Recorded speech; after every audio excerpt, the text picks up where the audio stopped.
Ready হয়ে গেল আমার চিংড়ি মাছের মালাইকারি।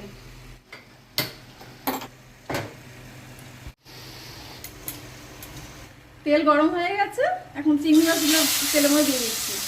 আর তোমাদের চিংড়ি মাছের মালাইকারি হবে।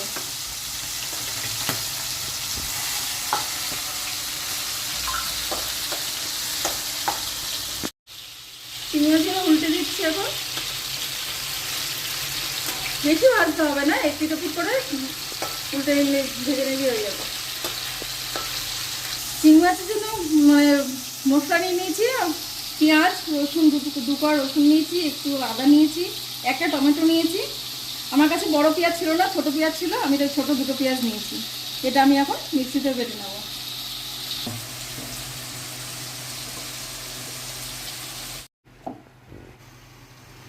তাহলে পেঁয়াজটা দিয়ে দিলাম। পেঁয়াজটা ভাজা ভাজা হয়ে গেলে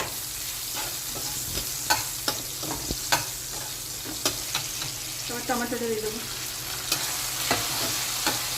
লাল লাল করে পেঁয়াজ ভাজতে হবে না,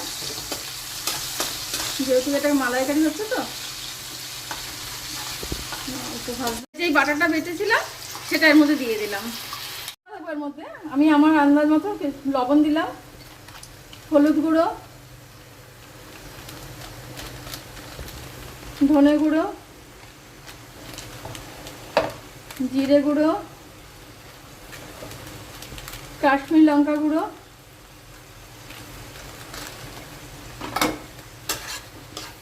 দিয়ে নেড়ে। তোমাদের একটা জিনিস দেখানো হয়নি, আমি এর মধ্যে তুমি কাজু বাদাম বেটেছিলাম সেটা এর মধ্যে দিয়ে দেবো।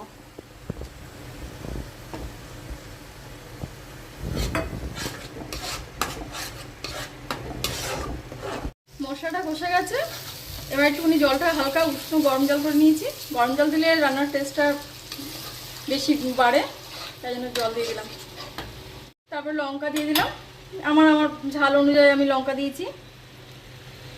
এই যে রাখা চিংড়ি মাছগুলো দিয়ে দিলাম।